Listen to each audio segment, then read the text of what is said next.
Muy buenas tardes. Los alumnos de noveno semestre de la licenciatura en Contador Público y el Cuerpo Académico de Ecología Social en las organizaciones agradecen su presencia a esta conferencia magistral con motivo de la conmemoración del Día Mundial de la Filosofía, con el tema Lo espiritual y lo material, conflicto de intereses en las carreras de negocios, necesidad de la filosofía. El día de hoy nos acompaña con sus conocimientos y experiencias el doctor Rodolfo Cortés del Moral, quien es doctor en filosofía por parte de la Universidad Nacional Autónoma de México, es profesor en la Universidad de Guanajuato desde 1993 y es actualmente el director del Departamento de Filosofía de la Universidad de Guanajuato.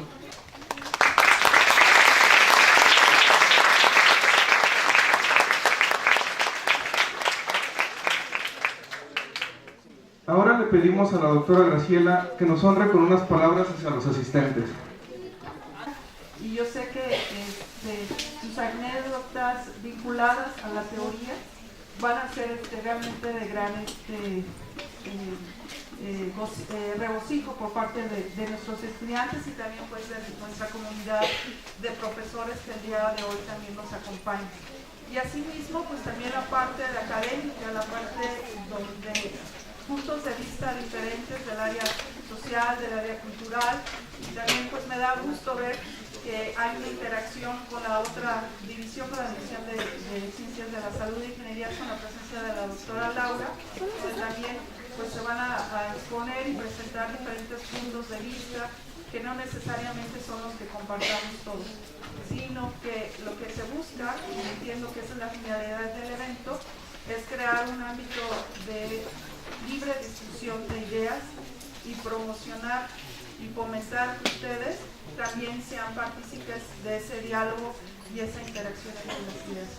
Los felicito mucho por la realización de este evento y muchas gracias por su atención.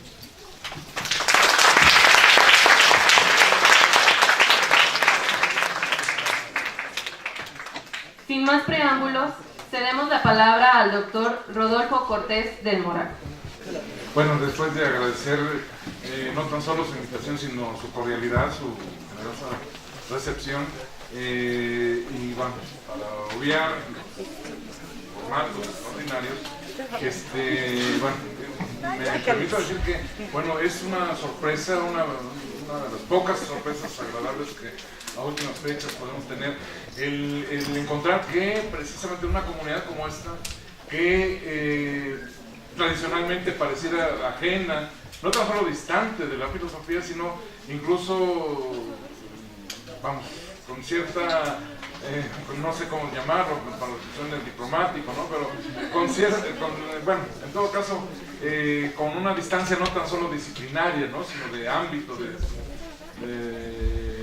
actividad, etcétera, etcétera, ¿no? Entonces, el hecho de que una comunidad como esta se interesen en instituir esta celebración, pues es no tan solo algo positivo, sino algo estimulante, y algo que si lo tomáramos en serio veríamos que se conecta con situaciones que no tan solo revelan problemas de fondo en esta institución, que es nuestra universidad, sino de la sociedad en su conjunto, y ni siquiera de la sociedad mexicana, sino de la sociedad en su conjunto, a nivel mundial, ¿no? A nadie escapa, por más optimista que sea, que vivimos tiempos no tan solo de crisis, sino de verdadera decadencia social en muchos planos, ¿no?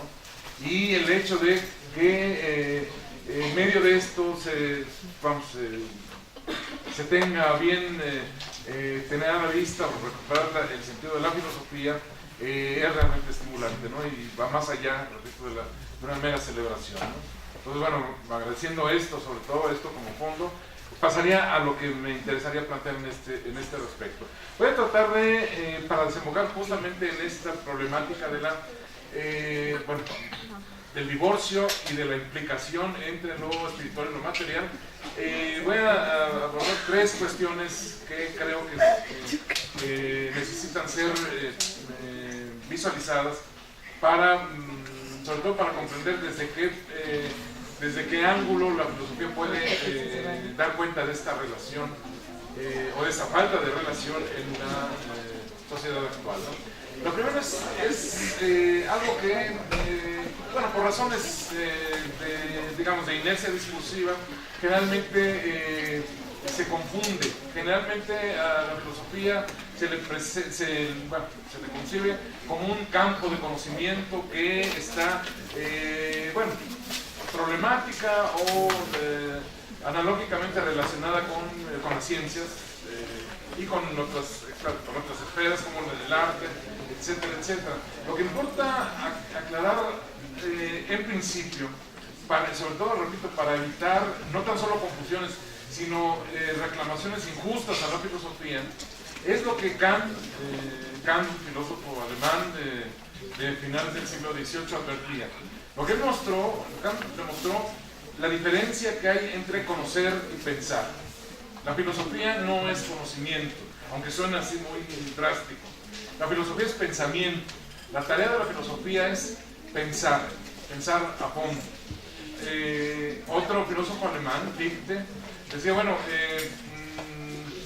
la filosofía es en efecto el ejercicio del pensamiento y eso pareciera ser algo ordinario. Aristóteles a su manera también lo decía, pero Fichte con más elocuencia. Decía, todos tenemos cerebro, todos pensamos. Pareciera que entonces la filosofía se ocupa de algo ordinario. Lo mismo pasaría con un atleta, o un artista, por ejemplo, un corredor. Lleva a cabo una operación que hace cualquier individuo puede correr, ¿no? Sí, la diferencia es que el que se ocupa sistemáticamente de corre de una manera distinta. A la filosofía le toca precisamente, primeramente, la filosofía tiene dos funciones en este respecto. A la filosofía le toca, a nivel de la educación, de los procesos educativos, precisamente, y en eso voy a hacer énfasis enseguida, le toca poner de manifiesto que, en efecto, a pesar de que seamos físicos, o que seamos administradores, o contadores, o médicos, etcétera, etcétera, somos, aunque la expresión a estas alturas ya está un tanto devaluada, somos seres pensantes. Y que si no acompañamos, repito, por más que esto ya resulte, no sé, hasta estereotipado, ¿no? Cualquier actividad que llevemos a cabo y que no sea acompañada en alguna medida por el pensamiento, se torna justamente lo contrario de lo que pretendía ser en su principio. La tarea entonces de la filosofía en ese sentido, entendida, a la filosofía le toca el trabajo del pensar, y del pensar radical, ¿no? En ese sentido a la filosofía le toca precisamente el hacer que cualquiera que sea el campo en que se desarrolle un individuo dentro de una institución educativa, ese desarrollo implique precisamente el ejercicio de la reflexión. No vamos a entrar en tecnicismos, no vamos a entrar en las diversas acepciones que puede tener la palabra reflexión, sobre todo cuando se trata de un desarrollo disciplinario como tal. Lo importante en cualquier caso es que, repito, lo primero que tendríamos que hacer es, en efecto, no pedirle a la filosofía conocimientos. La filosofía no aporta conocimientos nuevos. A la filosofía le toca hacer que la generación de conocimientos cobre una dimensión que vaya más allá de la producción industrial de saberes, de datos, de información, etcétera, etcétera. O que esa producción tenga un alcance que por lo pronto al respecto vamos a usar por primera vez la palabra espiritual. Entendiendo por espiritual aquello que va más allá de la realización empírica de algo. Espiritual es aquello que redunda en una modificación cualitativa de mi modo de comprender el mundo, mi propia existencia y mi quehacer, lo que hago. Hegel decía, yo puedo estar equivocado en mi reflexión, pero mi reflexión tiene valor filosófico si esta reflexión por vía de la crítica o por vía del desarrollo alternativo genera la posibilidad de que otros piensen, ¿no? Entonces a la filosofía a nivel de los procesos educativos le toca eso, hacer que cualquiera que sea mi especialidad, esta sea acompañada con el ejercicio del pensar, ¿no? Esa por una parte. Por otra parte, o sea, en otro plano, en efecto, una vez que destacamos la diferencia entre conocer y pensar, hay que reconocer lo que pareciera ser lo inverso. En efecto, a la filosofía le toca el desarrollo del pensar, pero sin duda alguna la filosofía tiene una relación directa con el conocimiento. A la filosofía le toca precisamente, no tan solo la filosofía moderna, cabe decir, esto se remonta hasta el pensamiento antiguo, pero claro, el problema del conocimiento es un problema que caracterizó desde Descartes en adelante a la filosofía moderna. Es decir, el problema del conocimiento es uno de los problemas vertebrales de la filosofía desde el siglo XVII en adelante.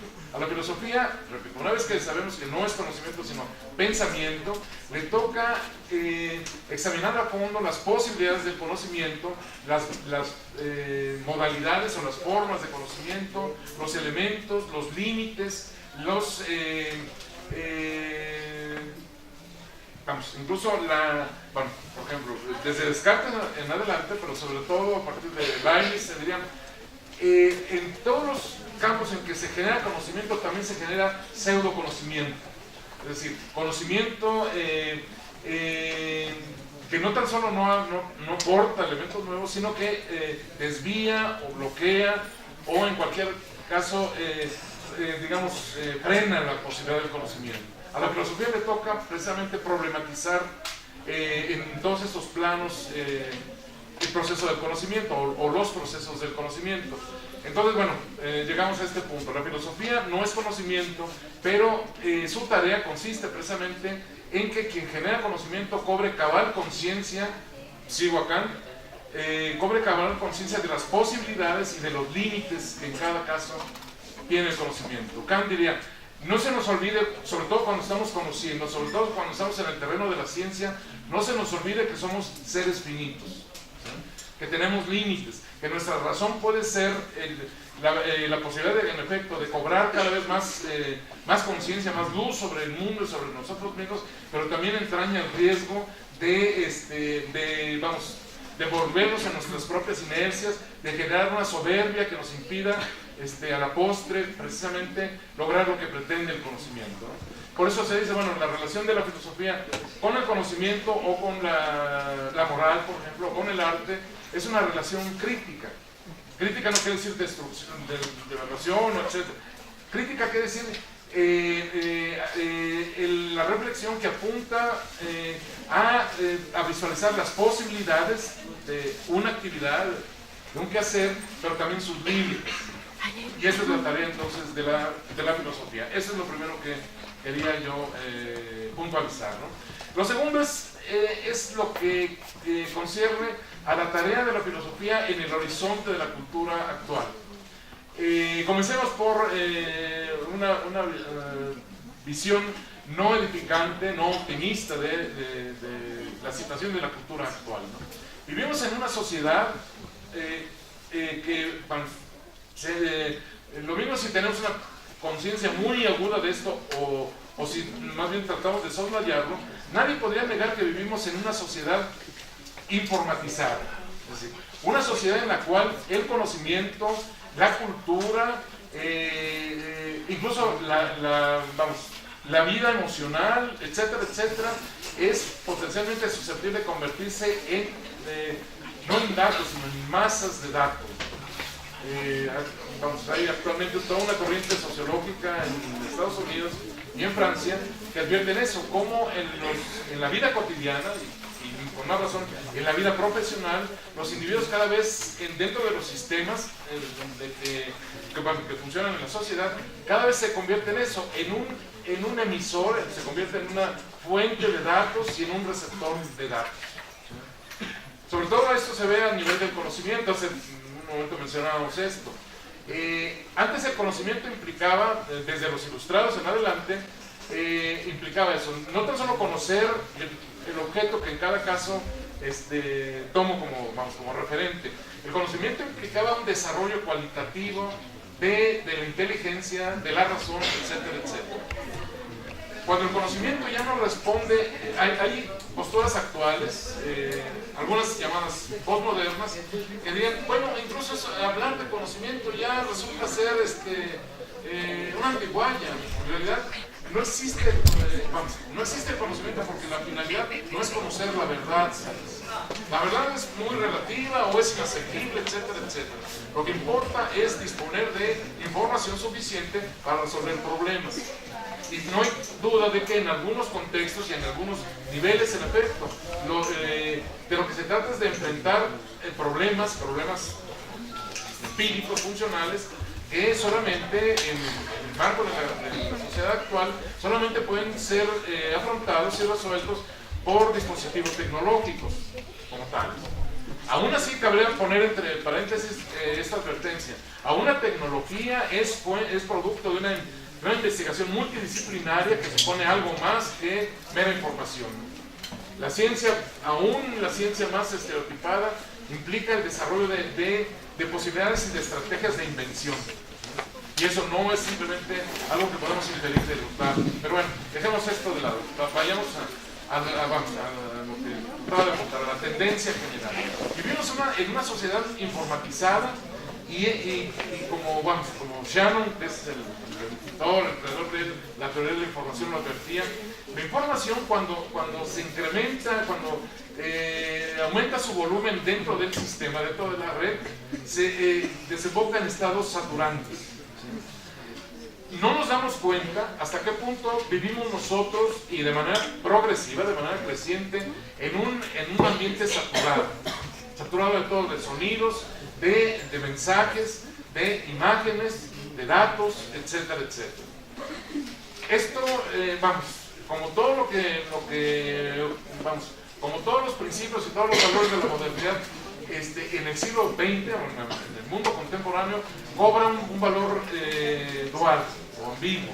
Por una parte, en efecto, la información se convierte, en efecto, en la nueva energía que da unidad y que da, como dicen los tecnólogos, permite el desarrollo sistemático de un nivel cada vez más elevado de performatividad. Este término lo inventaron los japoneses y significa principio de actuación eficiente. La eficiencia, en efecto, tiene un desarrollo ascendente. Ese es el lado positivo. El lado negativo es precisamente el hecho de que la informatización, el incremento de información, no tan solo se refiere a los objetos o a los procesos, al mundo circundante, sino también se refiere a los sujetos. Nosotros mismos quedamos entonces enmarcados en estos procesos de informatización en los que, repito, yo no discuto, por demás, para esto, yo no discuto que hoy por hoy es necesario, dentro y fuera de la filosofía, establecer, replantear el sentido de lo que cabe entender por verdad. Yo al contrario diría, en efecto, para quienes afirman que la verdad ya pasó de moda y ya no tiene mucha pertenencia a hablar de la verdad, yo diría, en efecto, no podemos hoy por hoy hablar de la verdad. Pero resulta que se trata para nosotros de algo más grave todavía. En efecto, no existe la verdad. Lo que existen son constelaciones cada vez más amplias y más complejas de verdades. Si todavía podemos hablar de la verdad a secas, bueno, seguiríamos como la metafísica tradicional, buscando un principio universal, inmutable, a partir del cual quedara garantizada, por lo menos a nivel de la filosofía, la posibilidad de la verdad. No, hoy nos encontramos con una sociedad, con una racionalidad en la que se generan diversos tipos de conocimiento y por tanto diversos tipos de verdades. El gran problema de fondo consiste en esto, no en encontrar o no encontrar la verdad, sino en el choque, en la interacción, a veces no tan solo polémica, sino verdaderamente antagónica de múltiples verdades. El problema entonces, o el reto de la filosofía, me doy cuenta, consiste en esto, no en volver o no pretender retrotraer todas estas diversas y múltiples verdades a un solo modelo, sino el enfrentarse al problema de esta interacción de verdades en las que se cifra no tan solo nuestra actividad, sino nuestra propia existencia, ¿no? Entonces, el verdadero problema de la filosofía actual consiste en esto. No qué vamos a hacer con la verdad, sino qué vamos a hacer con tantas verdades y contraverdades y supraverdades y verdades micrológicas, etcétera, etcétera, de las que consta nuestra realidad, tanto objetiva como subjetiva. En ese sentido, se diría, lo que verdaderamente caracteriza a la filosofía contemporánea es precisamente el hacerle frente a sus problemas tradicionales, que ahora cobran justamente es una configuración cada vez más compleja, más heterogénea, en la que, en efecto, las viejas, bueno, lo digo así por lo pronto, las viejas concepciones del hombre, de la verdad, del conocimiento, del bien, de la belleza, etcétera, etcétera, son reemplazadas por toda una serie de planos discursivos, de discursos a veces no tan solo heterogéneos, sino hasta disyuntivos, etcétera, etcétera. Bueno, pero yo decía, bueno, en general es la idea que priva. Yo diría, a diferencia de muchos de mis colegas, que estamos cayendo en una nueva ingenuidad, ¿sí?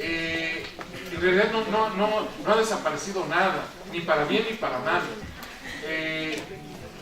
Bueno, lo más ordinario, lo más común es que se diga, bueno, del siglo XVII a finales del siglo XIX se desarrolló la modernidad con una ciencia que era uniparadigmática, es decir, había una ciencia que se desarrollaba y que tenía un solo modelo, que era el modelo newtoniano de la mecánica de Newton. Y en contraste con eso ahora tenemos una ciencia multiparadigmática, que incluso en la física, ni siquiera en una sola disciplina como la física, opera un solo paradigma, sino 3 paradigmas por lo pronto, por lo menos, ¿no? Pareciera entonces que dejamos atrás a la modernidad, en este caso a la ciencia moderna, y nos encontramos en otro horizonte epistemológico. Lo cierto es que eso, a mi juicio, es una ilusión. No ha quedado atrás nada. El verdadero problema del mundo contemporáneo es que no ha quedado atrás nada. No tan solo subsisten instituciones, valores, procesos y problemas propios de la modernidad, sino incluso situaciones y estados de cosas premodernos. Pero para decirlo en sentido más grave, la barbarie en la que vivimos actualmente no es una barbarie posmoderna. Por supuesto que en el mundo contemporáneo han surgido formas de barbarie que espantarían hasta Gengis Khan. Y sin embargo, las formas de barbarie anteriores no han desaparecido. Basta un acercamiento a muchos tipos de sociedades, las africanas. Preferimos hablar de los africanos para no tener que hablar de algo más cercano que nos duele más, ¿no? Bueno, en esas sociedades la diferencia entre modernidad y posmodernidad y premodernidad es nula. Hay formas de exterminio masivo, hay formas de miseria, hay formas de manipulación incluso genética generada por las empresas farmacéuticas europeas que dejarían anonadado a cualquiera, ¿no? Entonces, algunos seguimos, a pesar que somos muy críticos en ocasiones, o que nos preciamos de serlo, en el fondo no dejamos de ser continuistas, asumimos una visión lineal y sobre todo ingenua. No, los problemas no han desaparecido, se han acrecentado, se han multiplicado, se han diversificado. Y esto no es un problema puramente teórico o filosófico, es un problema que se extiende a todos los planos, no tan solo del conocimiento o de la acción regida por la investigación científica, sino a todas las actividades y a todos los estados de cosas de la sociedad. Frente a esto, entonces, tendríamos que decir, por supuesto que no se trata, porque sería otra desgracia más, no se trata de caer en una postura pesimista que nos acorrale en la idea de que, bueno, pues está tan mal el mundo que realmente no tiene caso intentar nada, ¿no? Simplemente más bien aceptemos la fatalidad, etc. Esa es otra de las trampas en las que podemos caer y que a menudo cierto tipo de intelectuales no tan solo caen en ellas, sino que las fomentan, ¿no? Ese, repito, otro modo unilateral de plantear las cosas. No se trata de caer en esto, pero ciertamente se trata de comprar, repito, una conciencia o asumir una conciencia realmente reflexiva para no entusiasmarnos demasiado con los logros de la tecnología. Hoy por hoy, bueno, esto hace tiempo que se viene discutiendo, hoy por hoy, de cara a la tecnología tenemos una postura doble, pero igualmente insolvente. Por una parte, está quienes esperan o pretenden que con el mero desarrollo de los sistemas tecnológicos se van a resolver a la postre los problemas humanos. Se dice, bueno, el hambre, las enfermedades crónicas, etcétera, etcétera, tarde o temprano ya llegamos al código genético. No solamente es cosa de que la ingeniería genética se desarrolle y desde el propio código genético habremos de erradicar el SIDA, el cáncer, etcétera, etcétera.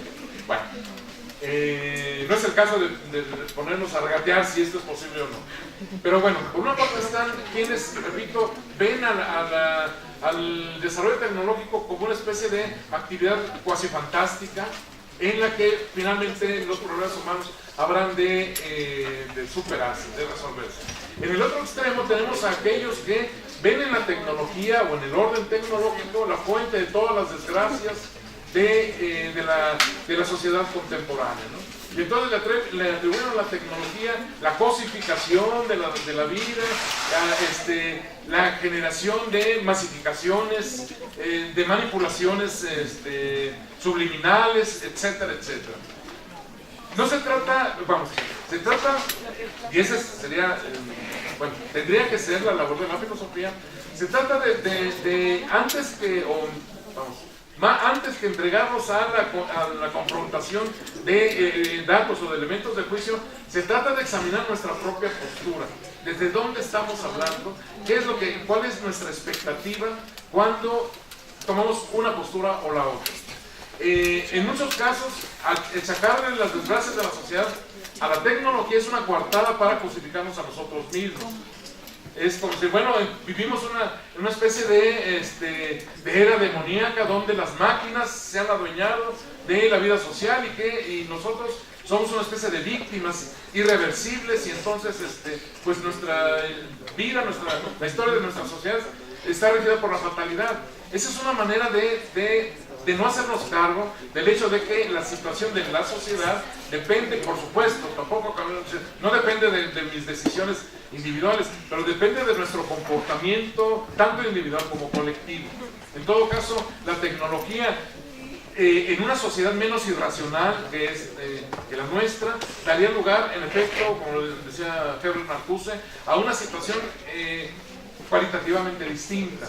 Marcuse decía, hasta el momento seguimos viviendo como en el seno de la naturaleza, no porque la naturaleza sea negativa en sí misma, sino porque se esperaría que el ser humano tuviera una realidad propiamente humana, no natural. Es decir, la sociedad humana tendría que vivir ya no bajo el principio del dominio del más fuerte o del enfrentamiento a muerte entre los individuos, etcétera, etcétera.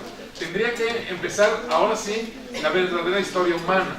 Si realmente, en efecto, nuestra sociedad no estuviera tan sometida a formas de irracionalidad que ya no se deben solamente a la escasez o a la pobreza, a veces se deben a lo contrario.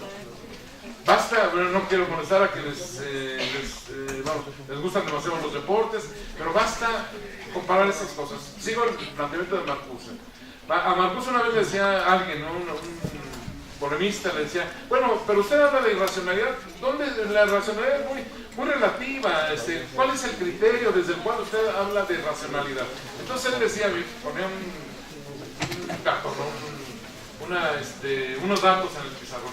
Él decía, hoy por hoy, estaba hablando en 1970 y tantos, ¿no?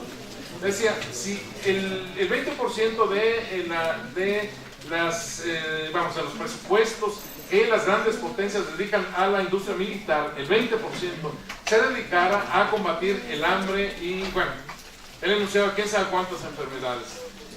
Si esto ocurriera durante 3 años, al cabo de 3 años, esas enfermedades y el hambre desaparecerían en el mundo.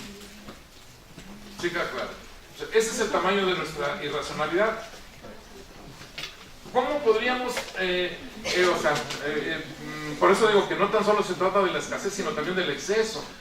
Todo el mundo sabe, un boxeador gana $120 millones por una pelea. ¿Sí? Hay un basquetbolista que gana cada 3 meses $90 millones.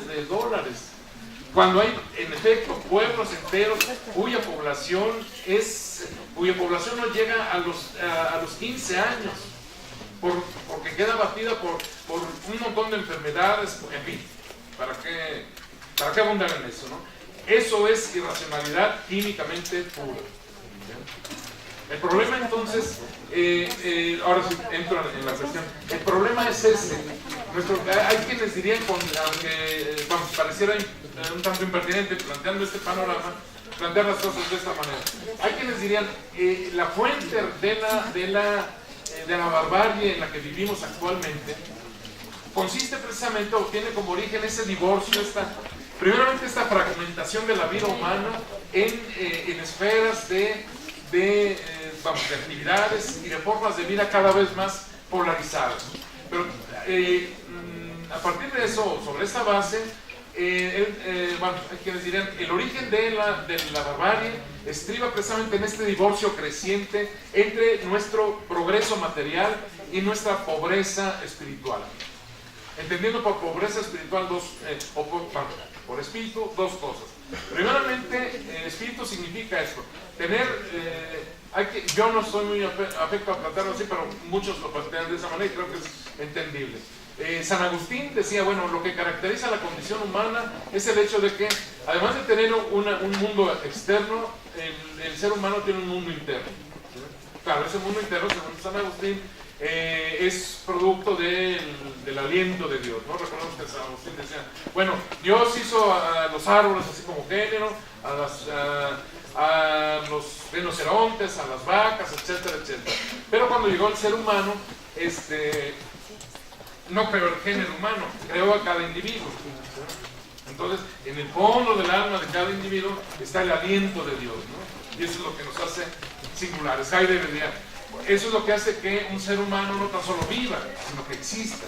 Una cosa es vivir, como mi perro vive, etcétera, etcétera, pero no existe, diría Heidegger. No sabe que es un ser para la muerte, por ejemplo. Sí, claro, solamente existo yo y existir se da en primera persona. Sí queda claro, vivimos como género, nuestro organismo responde a leyes generales, pero mi existencia es absolutamente singular, ni siquiera yo la puedo repetir. Bueno, la vida, el espíritu se desarrolla precisamente en esto, en esta aparente paradoja, pero que al mismo tiempo es una implicación. Yo soy un ser singular. Ahora bien, esta singularidad solamente se da en el seno de una comunidad. Pues ahorita. Yo soy un ser singular, pero yo no inventé mi singularidad. ¿Sí se entiende? Esta singularidad que es mi existencia y que es intransferible, fue el producto, por decirlo así, es la sedimentación de múltiples vivencias, de múltiples experiencias, de múltiples saberes, etcétera, etcétera, que ni siquiera tienen que ver con con mis antepasados. Tiene que ver con la historia de muchas comunidades que a través del lenguaje llegan hasta mi existencia, a la formación de mi existencia. Husserl, otro filósofo de principios del siglo XX, decía, él decía a sus alumnos, traten de hacer una enumeración de todas sus creencias. Obviamente eso es imposible, pero si ustedes lo intentaran, se empezaron a notar sus creencias, lo que ustedes llaman sus creencias, se empezarían a percatar de que muchas de ellas no tan solo no son suyas, sino ni siquiera sabían que estaban en ustedes y que ustedes actuaban de acuerdo con ellas. ¿De dónde pudo haberse sacado mi conciencia tales creencias? No tiene él diría, bueno, una creencia, cualquier contenido de mi conciencia se corresponde con una vivencia, por lo menos con una vivencia. Bueno, no tengo ninguna vivencia que corresponda a tal o cual creencia.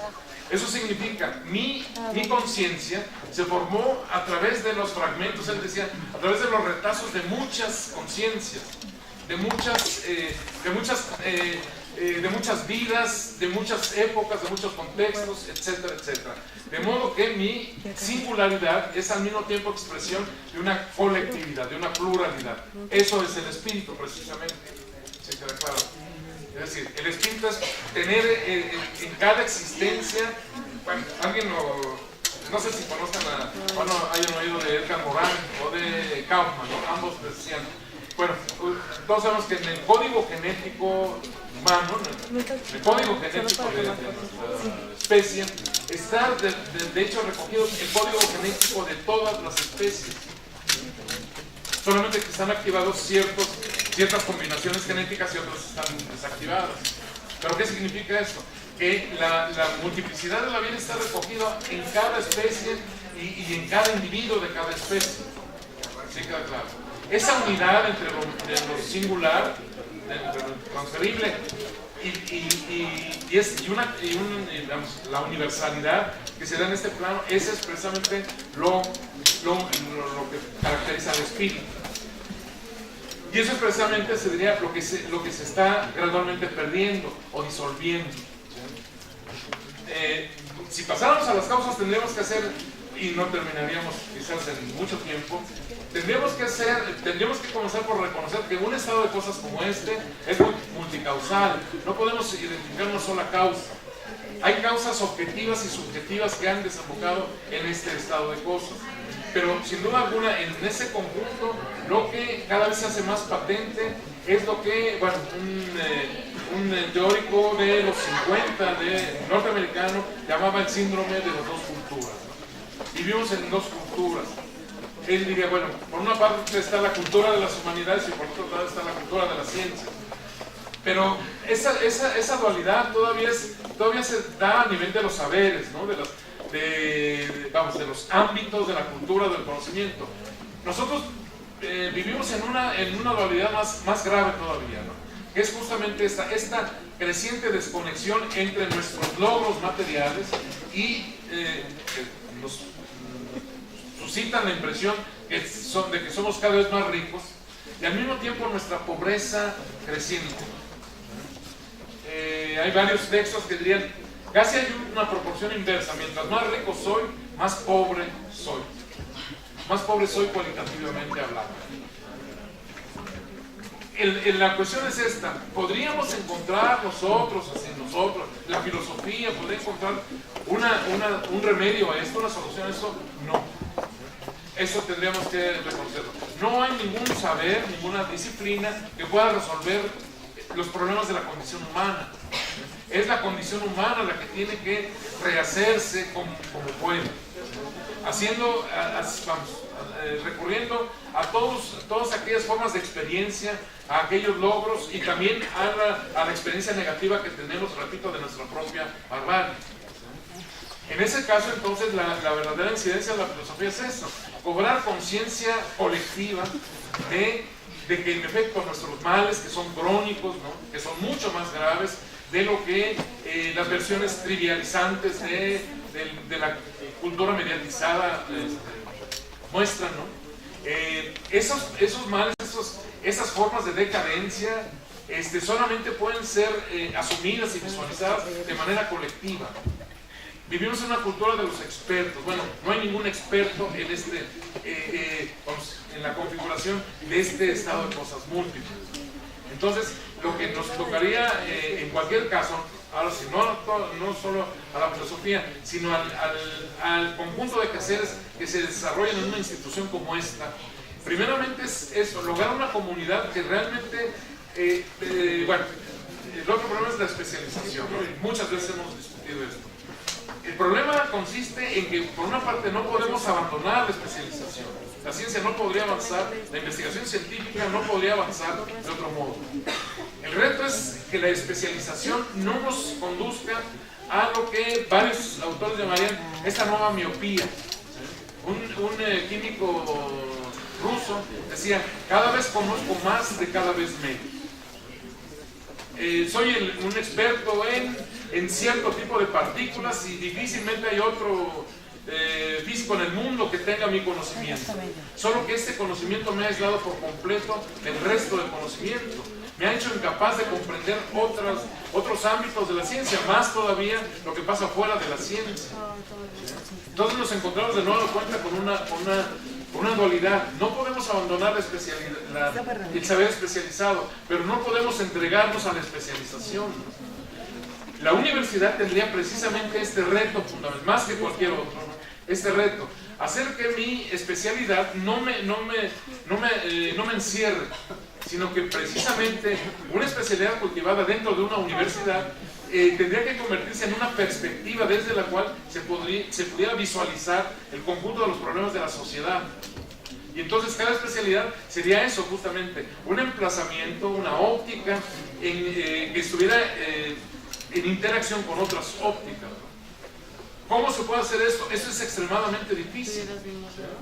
No nos hagamos ilusiones, es muy difícil.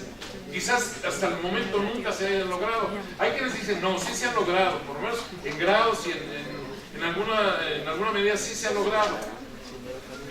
No se trata de decidirlo de antemano. En cualquier caso, este tendría que ser el reto que nos entoca, aunque fracasáramos. Cito a Horkheimer en este caso.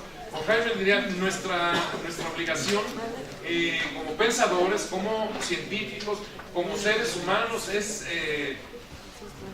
combatir la barbarie, aunque no lo logremos.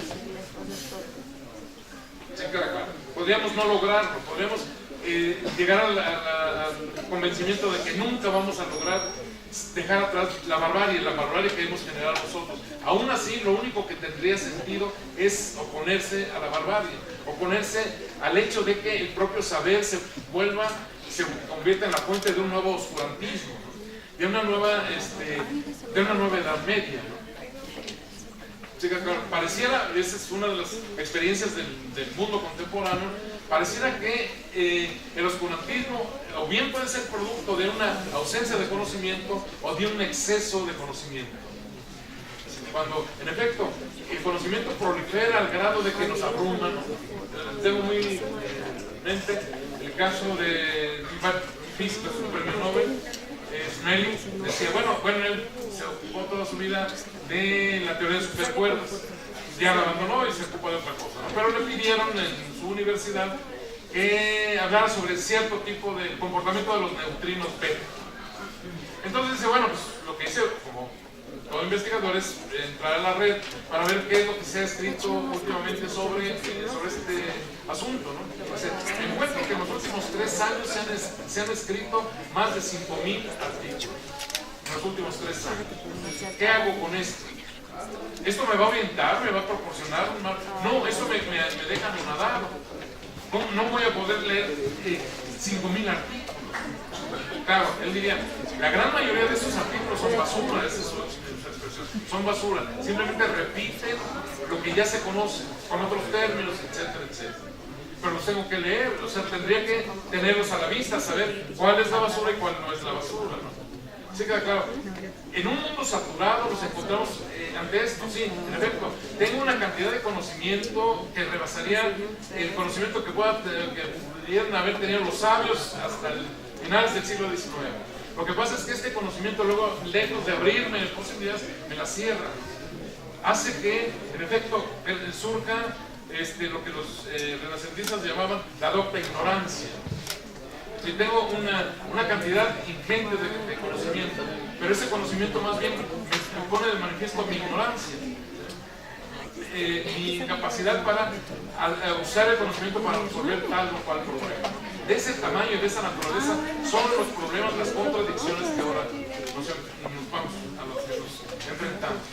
El problema de fondo, que en efecto podría plantearse de esta manera, es decir, la creciente polarización entre lo material y lo espiritual, repito, tiene muchos orígenes, pero en cualquier caso tiene conjunto a partir de la misma determinación. Tendríamos que redimensionar nuestra propia especificidad, encontrar en nuestro propio ámbito, en nuestra propia especialidad, una manifestación de la complejidad de la realidad social y desde ese reconocimiento establecer un nuevo tipo de interlocución que no se reduciría simplemente a hacer grandes síntesis de conocimiento, sino más bien tendría que apuntar precisamente esto, al tipo de experiencia que en cada caso, en cada ámbito se desarrolla y en la posibilidad de vincular, de articular esa experiencia de manera tal que mi conducta, tanto profesional como personal, tenga esa otra dimensión que hemos perdido. Hace poco se hacía una encuesta en los Estados Unidos, en 20 y tantos países, y resulta que a jóvenes nada más, por cierto, que cerca del, bueno, más bien, entre el 92 y el 94% decía que su finalidad en la vida era vivir bien. Algunos decían francamente, pues entretenerme, pasarla bien. Esa no es tan solo una forma de indiferencia, es una forma, repito, de barbarie.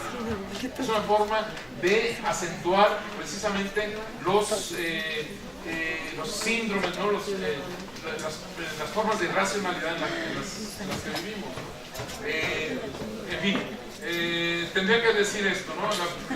Hoy por hoy la filosofía primero fue acusada de ser estrambótica, después de ser muy optimista, ¿no? Los ilustrados fueron calificados de que, bueno, le confiaban demasiado en la razón.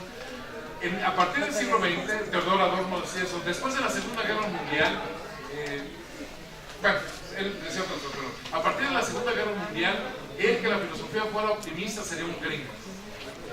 Se queda claro. Benjamin, otro miembro de la Escuela de Frankfurt, diría, bueno, aunque a partir de este momento todo empezara a marchar bien, por fin fuéramos una sociedad civilizada, basta con la infamia que se ha acumulado a lo largo de la historia, como para que la condición humana causara, por hasta el momento, causara pena, ¿no? Es decir, no podríamos nosotros, por más que quisiéramos ser edificantes, dar una versión optimista, ¿no? El propio optimismo forma parte de esta trama, ¿no? Repito, esto no justificaría la otra postura. Caer en el pesimismo paralizante sería parte de esto que estamos diciendo, ¿no? Nuestro reto es, en efecto, no sucumbir a ninguna de estas dos posturas, pero en efecto, hacer lo que, bueno, en todo caso, a instancias de la filosofía, hacer esto, no tan solo basta conocer, es necesario pensar a partir o a través del conocimiento, ¿no? Pensar como sea, la filosofía no es de nadie, decía Hegel. Sí, claro. Por eso él mismo decía, no hay problemas filosóficos. Quienes dicen que los problemas filosóficos son abstractos, son difíciles, no, se equivocan. La filosofía no tiene problemas propios. Lo que hace la filosofía es simplemente, claro, con su lenguaje, hacerse cargo de los problemas que en cada caso enfrenta el hombre, la sociedad, etcétera, etcétera, ¿no? En este caso tendremos que decir eso. El asunto de pensar no es privativo de la filosofía. La filosofía simplemente tiene la tarea de inducir a pensar, de hacer que mi experiencia se convierta en un motivo de reflexión no tan solo para mí, sino para el conjunto, para la comunidad, ¿no? Eso es en términos generales lo que marcaría así como el marco en el cual tendríamos que plantear colectivamente este divorcio creciente, esta alteridad entre la riqueza, el crecimiento material y nuestra creciente miopía y nuestra pobreza espiritual, en términos muy generales. En fin, me disculpo por no ser tan, bueno, por no dar ánimos al final, ¿no? Pero creo que más vale tener, vamos, así como cuando uno va al dentista, más vale que me digan de una vez que tengo, ¿no? Y acostumbrarme a la idea y a partir de ahí cambiar, ¿no? Más que me estuvieran diciendo, no, esto no es tan grave, y a la vuelta de 15 días volver a tener el dolor, ¿no? Creo que es un camino más sensato, ¿no? En fin, gracias.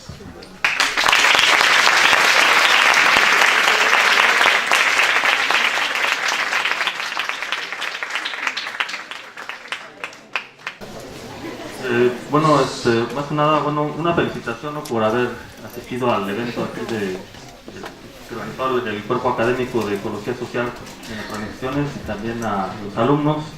A mí me surgen muchas preguntas, creo que la filosofía es lo que busca, ¿no?, provocar preguntas y no ser un mejoralito, ¿no?, o ser un sucedáneo, decir, por ejemplo, como Peña Nieto, que el país está de maravilla, o que diga, por ejemplo, el presidente municipal de Celaya que no pasa nada, que las ejecuciones que pasan aquí en Celaya son entre ellos o sea, más vale alarmar que darnos algún sucedáneo que sea, digamos, un paliativo, como usted decía, o una mentira, y las mentiras proliferan por todos lados. Entonces ahí entramos al terreno de la ética.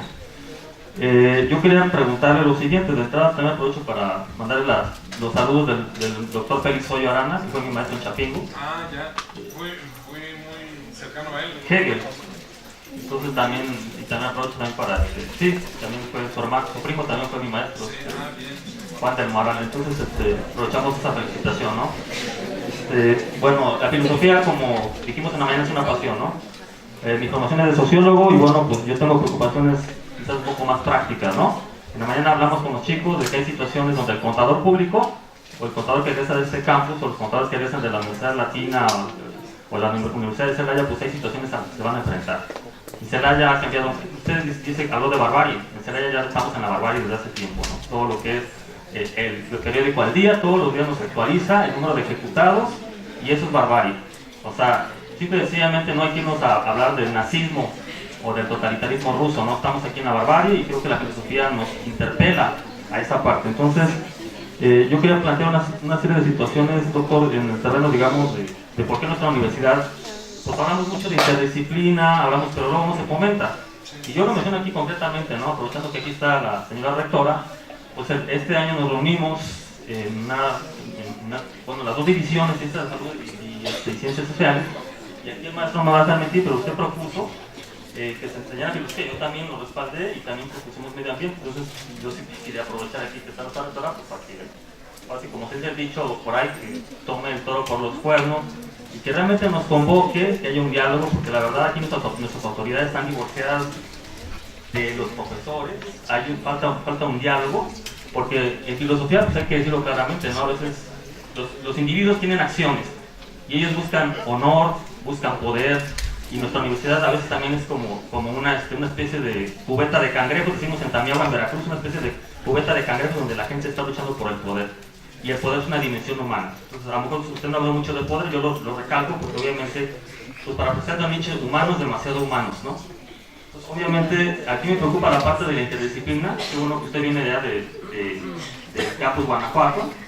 Yo en un escrito que le compartí al maestro Germán, obviamente yo hice una revisión de todos los planes de estudio de Ciencias de la Salud y Ciencias Sociales, y luego nos topamos con en enfermería hay bioética, pero pues, bioética nada más es solo curso. Debería de haber un curso de filosofía general, desde que los chicos de contaduría entran aquí, desde que los chicos de nutrición, de desarrollo regional, de agroindustria, de ingeniería civil, porque la filosofía nos permite pensar, no es algo esotérico, algo alejado, ¿no? Sino que tiene que ver con una dimensión práctica. Por eso existe una ética práctica, dijera Peter Singer. Entonces necesitamos discutir cuestiones, dilemas que ocurren en nuestra universidad, en nuestro campus, por ejemplo, cuando hay acoso sexual de un profesor a alguna alumna, por ejemplo, o que, por ejemplo, tengamos una funcionaria que se dice feminista, y luego se le dice, por ejemplo, oye, se llega otra maestra de Ciencias de Salud y dice, oye, que aquí en psicología clínica hay un profesor que acosa a las chavas, y se queda callada nuestras feminista, pseudofeminista, y se queda callada. Es un problema ético, ¿no? De nuestra conducta, nos quedamos callados, y esa cultura de silencio ha hecho mucho daño a ese estado. Yo se lo digo a usted porque usted viene de la UNAM, yo no soy de aquí, pero aquí en este estado de Guanajuato hay muchas situaciones que se esconden, se callan, que pasan en las iglesias de cualquier tipo y pasan en las universidades. Entonces estamos en un problema, en un vacío, doctor, en términos de que las personas no asumen su actitud ética. Y luego pues tenemos aquí todo nuestro campus lleno de respeto, se habla de respeto, se habla de integridad, de valores y es una doble moral. Como planteaba Jorge Ibargüengoitia en uno de sus libros, ¿no? O planteaba Carlos Fuentes en Las Buenas Conciencias. También me preocupa esa parte porque, ahora sí, aprovechando que está la rectora, realmente que se hagan cosas, que nos inviten a colaborar, que no sea lo de siempre, ¿no? Nos informan las situaciones que pasan en el departamento, pero luego no nos informan bien. Hay situaciones, digamos, que tienen que ver con la ética práctica, ¿no? ¿Cómo te relacionas con el otro? La ética es la relación conmigo, con los demás. Entonces, en esa medida, pues, yo creo que le pediría esa parte y también, aprovechando que está aquí, pues también que le haga algunas recomendaciones a nuestra señora rectora, porque obviamente, pues, partimos de que nosotros tenemos un perfil, la tarde usted habló de especialidades. Yo tengo una especialidad, la señora rectora tiene una especialidad, y un poquito, para presentar esta gran filósofa, Martha Nussbaum, es el cultivo de la humanidad. ¿Cómo nos cultivamos? Yo en la mañana hice mi aportación con los alumnos, traje 50 hojitas, se las hice llegar a los alumnos, pues para que vean, porque la filosofía no nomás es una cuestión que cultivan los filósofos, sino que es una cuestión que nos interpela. Entonces hay desde ética para Pancho, ética para Amador, ética para Camelia, ética de un profesor de una generación hacia otra generación.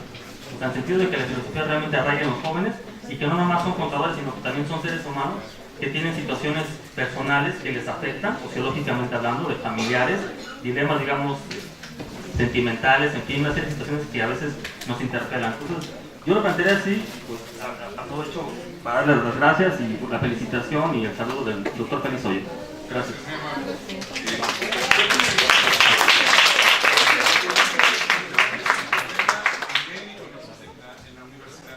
No tan solo en este campus, en Guanajuato lo vemos con más claridad porque en Guanajuato están todas las carreras, etcétera, etcétera, y lo que no tan solo hay una gran distancia entre ya tradicional entre las ciencias naturales y las humanidades. No, al interior de las humanidades, y eso aparte de todo da hasta pena, ¿no? Nos resulta ridículo que como si fuéramos así los grandes intelectuales, tenemos un ego gigantesco, nos parece una impertinencia que una gente de las ciencias prácticas nos pretenda tener una relación, una interlocución en nuestros seminarios. Eso, repito, no tan solo da idea de nuestra pequeñez, sino de la soberbia ridícula en la que hemos caído, ¿no? En efecto, este problema es un problema de fondo que atañe a la universidad entera. Yo diría, lo que realmente deberíamos exigir como comunidad, no tan solo comprometernos, sino obligar a todas las instancias de la universidad a que en efecto cambiemos de mentalidad, por lo menos cambiemos de actitudes, nos demos cuenta, no tan solo, repito, lo pobre, sino lo infantil que resulta, nuestras pretensiones, ¿no? Y nuestra falta precisamente de solvencia teórica y práctica. En ese sentido, sí, este problema es un problema de fondo que tendría que ser enfrentado por la comunidad entera en todos los planos, ¿no? Y en ese sentido, si las instancias, por ejemplo, los comités que se hacen para evaluar, etcétera, etcétera, no son capaces de traducir en variables concretas esta interlocución, este trabajo interdisciplinario, sería nuestra obligación hacer que de una u otra manera se rebasara esto y lográramos este trabajo colectivo, repito. Nuestro reto es ese, ser en efecto, adentrarnos en nuestro campo y al mismo tiempo hacer que nuestro campo sea significativo para los que no se van a ocupar de esto. Nosotros tuvimos una larga polémica con los físicos, ¿no? Y ellos, a su manera, con razón, pero también sin ella, ¿no? Ellos decían que, pues que tendríamos que cambiar todos los planes porque los alumnos de la preparatoria y de los primeros niveles de la licenciatura no están suficientemente preparados para la física. Lo que nosotros les decíamos es que si no están preparados para la física, la culpa es de ustedes. Ustedes hablan a los alumnos como si los alumnos fueran a ser físicos. Tendrían que partir del hecho de que no van a ser físicos. Su tarea no es enseñarles la física. Su tarea es hacerles interesante la física. ¿Qué gana alguien que se va a dedicar a derecho, por ejemplo, enseñarles en la clase de química la tabla periódica de los elementos? Simplemente hacen que para el alumno la química se convierta en una tortura. La química puede ser muy interesante si en lugar de impresionarlos con ese tipo de información, les mostrara cómo la química tiene que ver con muchas actividades, que tienen que ver casi propiamente con todo lo que me rodea y que en efecto es un conocimiento interesante en sí mismo, ¿sí? Y no porque yo sea químico, no, al contrario, es interesante porque suscita mi curiosidad, mi interés sin ser químico. El gran problema es que todos, repito, estamos montados en nuestra esfera, que pensamos que estamos nosotros y el mundo, ¿no? Como tal. Esa es parte de nuestra pobreza, ¿no? Esa es parte del modo en que el conocimiento nos ha trastornado, nos ha hecho miopes, ¿no? Limitados, y cada vez más pobres, en el sentido más enfático del término. Entonces, repito, esto es una obligación de todos, ¿no? Y en todos los terrenos de la universidad. Ojalá que algún día empecemos a cobrar conciencia de la magnitud y de lo que implica ser una verdadera comunidad en ese sentido. Ojalá.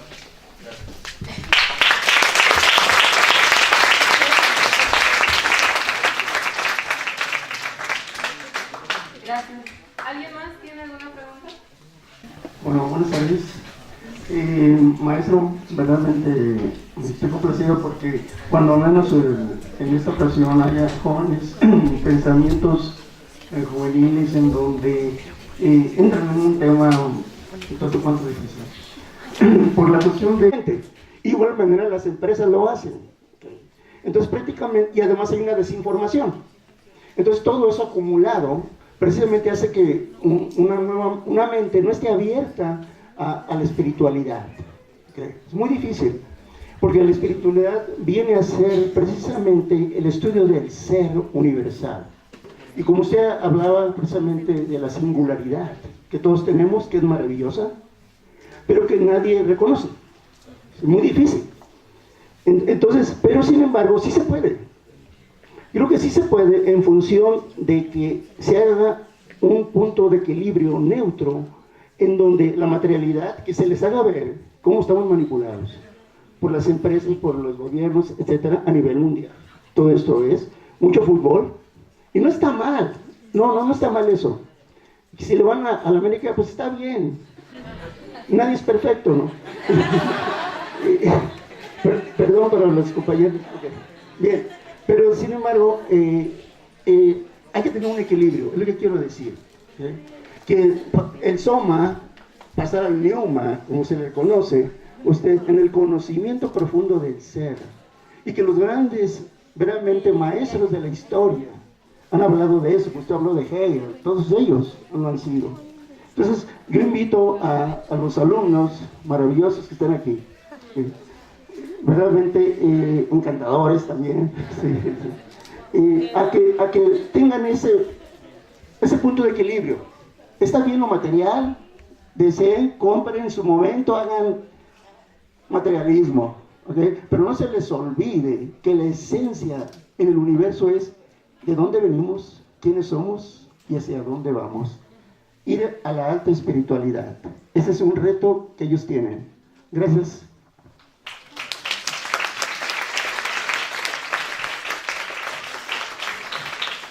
Doctor Rodolfo Cortés del Moral, le entrego este reconocimiento como testimonio de agradecimiento de los alumnos del 9º semestre de la licenciatura en Contador Público.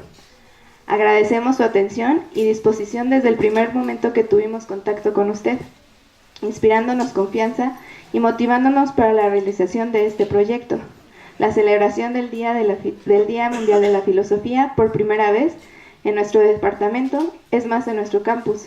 Gracias por darnos la oportunidad de ser la orgullosa generación pionera de esta celebración y delegar a nuestros compañeros, nuestros profesores y a nuestras autoridades el privilegio y la responsabilidad de institucionalizar esta conmemoración.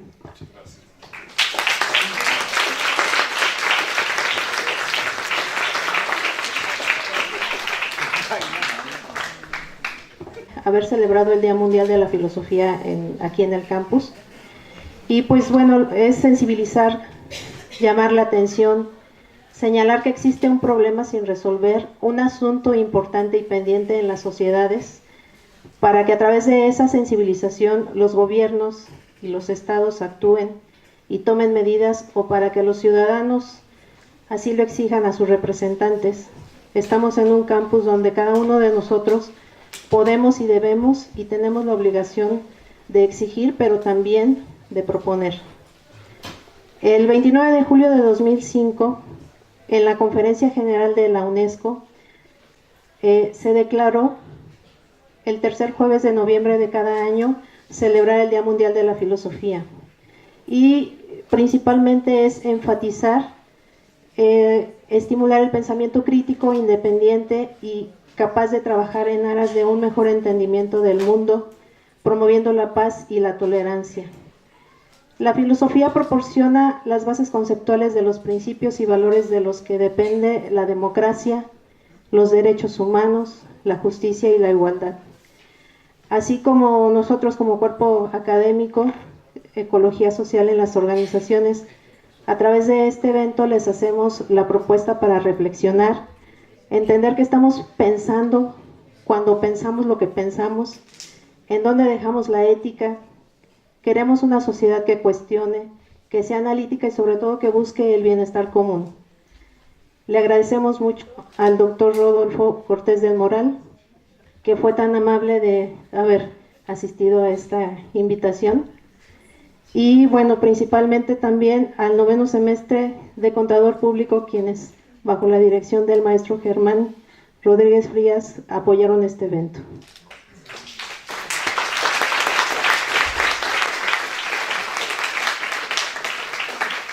Y para despedirnos, pues no dejar pasar un reconocimiento muy especial a alumnos que por su permanente y destacado compromiso estuvieron constantemente pues participando y haciendo que esto fuera posible. A Paola Isabel Reyes Magaña, ¿dónde está? Gracias. A Mauricio Ulises Aguilar Zamudio. Adriana Guadalupe Arroyo Martínez, ¿dónde quedó? Ana Patricia Pérez Saviña. Ana Karen Gallardo Collazo, quienes fueron los que lideraron todo este proyecto en conjunto con todo su grupo de 9º semestre. No me queda más que ratificar el compromiso institucional con la Universidad de Guanajuato, nosotros como cuerpo académico, hacerles la invitación a los profesores que están aquí, que siempre nos están apoyando, y bueno, a los que no se encuentran aquí, pero que los invitamos y los exhortamos a que participen con nosotros en diferentes proyectos, y pues decirles gracias a todos.